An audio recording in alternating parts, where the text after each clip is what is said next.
ciri-ciri daripada masjid Wahabi, daripada kelompok Wahabi Khawarij, yang sudah sepakat ulama 4 mazhab bahwa Wahabi ini adalah Khawarij, kelompok yang memiliki hobi mengkafirkan orang lain ini.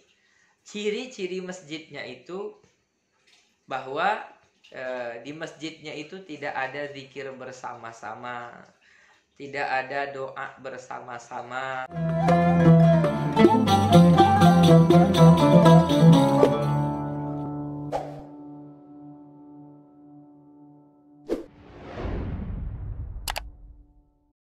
Assalamualaikum warahmatullahi wabarakatuh. Alhamdulillah, wassalatu wassalamu ala rasulillah, amma ba'd. Sahabat-sahabat Malimudo yang dirahmati oleh Allah subhanahu wa ta'ala, gak sampai sebulan lagi kita sampai pada bulan Ramadan. Kita berdoa bersama semoga Allah sampaikan umur kita ke dalam bulan Ramadan. Sahabat-sahabatku, baik yang ada di dalam negeri ataupun yang ada di luar negeri. Kemarin saya lihat, Malimudo lihat ada yang dari Hong Kong, ada yang dari Australia, ada yang dari Austria, ya. Ada yang dari Jepun, ada yang dari Malaysia, ada yang dari mana lagi ya? Ada beberapa daerah yang tidak bisa Malimudo sebutkan. Begitu juga sahabat-sahabat yang ada di Indonesia, yang di Jakarta, yang di Bandung, yang di Banten, yang di Lumajang. Kemarin saya lihat, terlebih khusus yang ada di Medan. Semoga sehat selalu, kita semua mendapatkan barokah daripada Allah subhanahu wa ta'ala. Tadi siang ketika Malimudo melihat Instagram, ada satu semacam meme ya, yang menyebutkan tentang ciri-ciri masjid sunnah. Ini bisa dilihat di samping ya, Malimudo masukkan di samping. Ada yang menjelaskan tentang ciri-ciri masjid sunnah. Berarti jikalau tidak sesuai dengan ciri-ciri ini, masjid tersebut bukan masjid sunnah. Ini ada-ada saja ya. Ini sebenarnya kerjaan orang-orang Wahabi, orang-orang yang mengaku Salafi, yang ulama bersepakat bahwa Wahabi ini masuk dalam kelompok orang Khawarij. Dari mulai ulama mazhab Hanafi, ulama mazhab Maliki, Syafi'i, dan Hambali, sepakat mereka bahwa Wahabi ini masuk dalam kelompok Khawarij. Karena ciri-cirinya ada pada diri mereka, yakni hobi mengkafirkan orang lain dan hobi membid'ahkan orang lain. Ini ciri-ciri Khawarij. Sedangkan Ahlus Sunnah itu tidak memiliki pemahaman seperti ini. La yukaffiru ba'duhum ba'dha. Tidak memiliki hobi saling kafir mengkafirkan ya. Jadi Malimudo bacakan ya. Yang pertama bahwa ciri-ciri masjid sunnah itu tidak ada kunut subuhnya. Jadi di dalam tulisan ini mengatakan bahwa ciri-ciri dari masjid sunnah itu tidak ada kunut subuhnya. Padahal permasalahan kunut subuh ini sebenarnya sudah clear, bahwa ini adalah permasalahan khilafiyah, perbedaan pendapat di antara para ulama. Ulama mazhab Maliki dan mazhab Syafi'i mengatakan bahwa kunut itu ada di dalam salat subuh. Sedangkan daripada Imam Abu Hanifah dan Imam Ahmad bin Hambal, begitu juga dengan kelompok-kelompok yang mengikut daripada mazhabnya Imam Abu Hanifah dan Imam Ahmad bin Hambal, itu mengatakan bahwa kunut subuh tidak dianjurkan atau tidak disunnahkan. Jadi ini adalah masalah khilafiyah, masalah perbedaan pendapat. Yang sebenarnya perbedaan pendapat di antara para ulama ini adalah rahmat, adalah bentuk daripada rahmat, daripada kasih sayang. Yang sebenarnya kita tidak perlu membahas ini, apalagi sampai menuduh bahwa yang kunut subuh itu sesat atau yang tidak kunut subuh itu sesat. Tinggal lagi bagaimana kemudian kita arif, bagaimana kita bijaksana.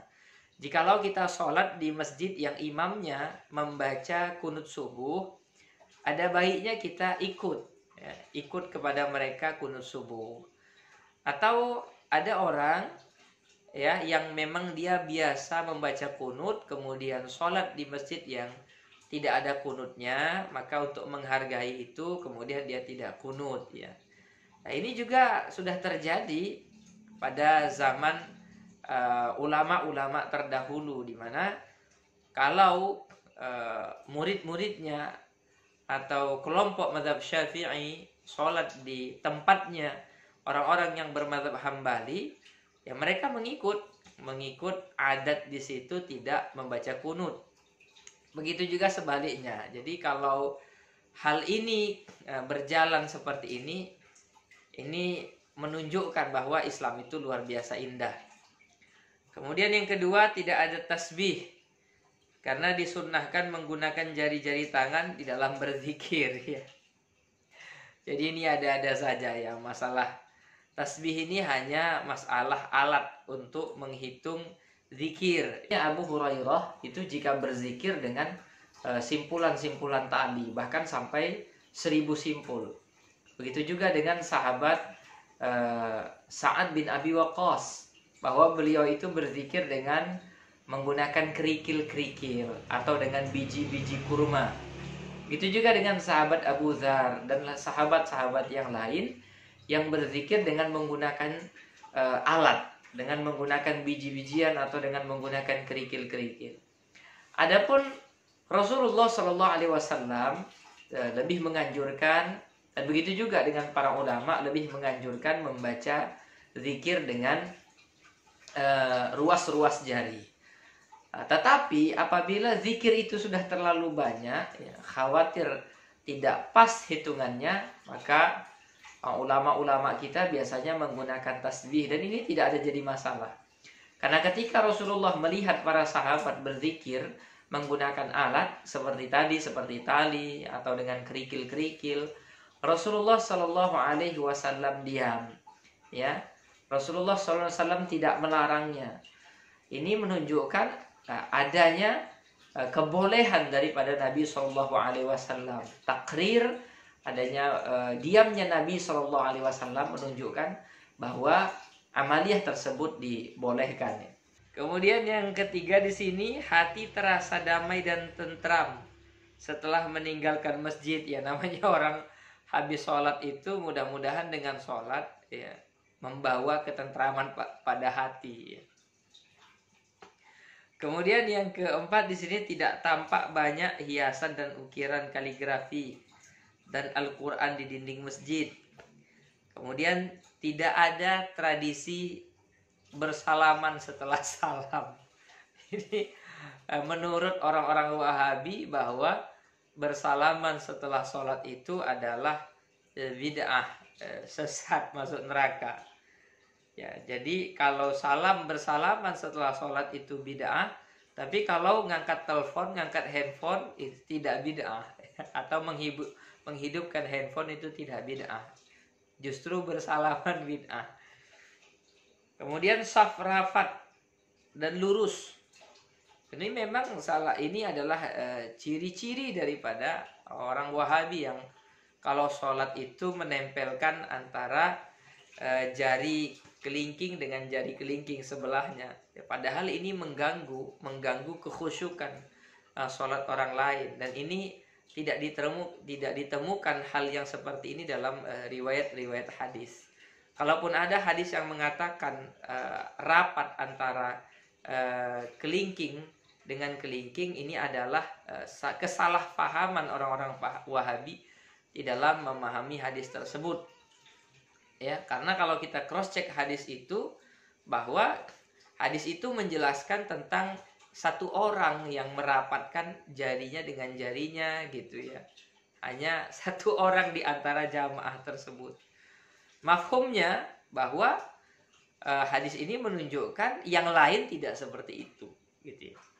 Justru kalau dengan dirapatkan itu mengganggu daripada saudara kita yang di sebelah, justru itu diharamkan karena mengganggu saudara kita, mengganggu kekhusyukan dari saudara kita yang di sebelah. Kemudian di sini dikatakan bahwa masjid yang sunnah itu tidak ada doa bersama, tidak ada doa bersama. Padahal di hadis itu jelas, riwayat Imam At-Tabrani, la yajtami'u qaumum muslimuna fayad'u ba'duhum wa yu'minu ba'duhum illa stajaballahu du'aahum.